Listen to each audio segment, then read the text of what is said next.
all of my flying journey has really been about just really understanding the art and the science of airmanship and aviation, and just conducting it at the highest standard possible. That's what I'm going for. And then being able to then unlock a lot of experiences that people who don't fly really never get to see, but doing that in a way that's safe and structured. And that's really what this journey is for me. It's not really an end goal with the commercial. It's just part of the journey.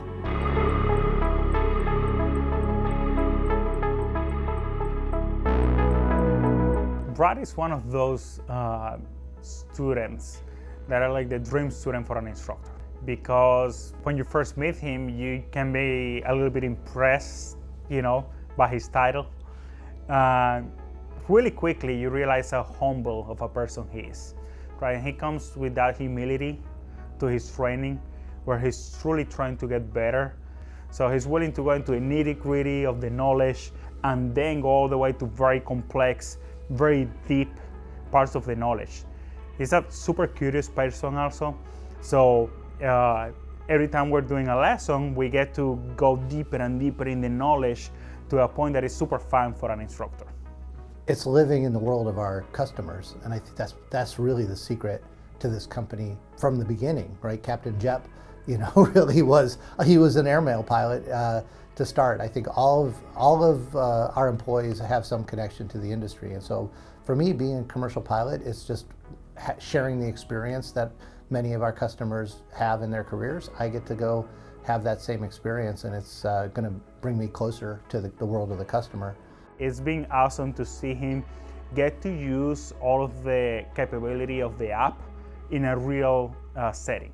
Okay, so we're sitting here at the base of the tower. We're going to expect them to taxi us down Echo to Echo 6 to Alpha 2, looks like.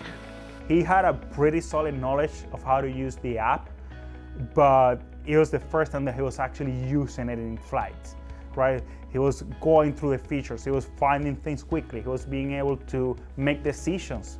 And then there's always conversations, and he's such an open person about all of those things that maybe if we do this, and maybe if we add this little feature, or maybe if we do it in this or a different way, it will be even better or easier, right?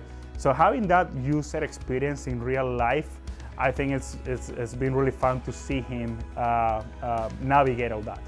Marco Island traffic, Cirrus 526 Charlie Alpha. We're going to do a left 360 and downwind to try to do a short approach, Marco Island.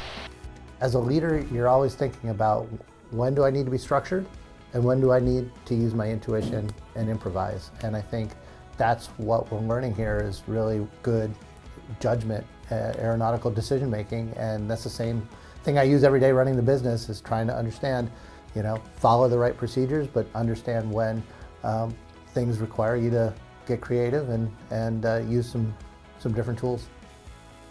Keep it turning the whole time. I got it. It's better to do a sharper turn high than a sharp turn low. Okay. So keep it turning almost like you want to be parallel with the runway. Don't try to get to the numbers, because then your energy is sideways. Okay. And that's very bad. Just keep it turning, keep it turning. Okay. Trust me. I'd say the other piece of commercial was the whole energy management side of the aircraft. It wasn't a surprise, but it was this delightful new world that I finally understood. It's like dots started to connect for me once I learned energy management and how it applied to my flying. Things that instructors had told me 30 years ago started to come back to me, and they made more sense now that I could actually understand them within that context. I think that's been a lot of fun. Hold it off, hold it off, hold it off. Hold it off more. Hold it off. Okay. One of the biggest, I didn't know that sort of moments. Well, one was the whole legal side, looking at the regulations. You're so, structured and taught to go follow the regulations. And then in commercial, you realize, wow, these regulations, some of them can be interpreted in a number of ways. There's some gray area in there. And I guess it makes sense, but I never really thought about that until I got into studying the regulations and starting to think about that. My commercial cert for me is more about proficiency than it is some end goal. Like I would like to continue on and become a flight instructor. I think that would be great. Not that I will have time to necessarily instruct now while I'm running the company, but I don't know, it seems like a great retirement plan, honestly. Let it come a little closer and now hold it off, hold it off, hold it off, hold it off. There you go. Got it. Okay, flap 0. 06 Charlie Alpha, right on Alpha 4, contact ground.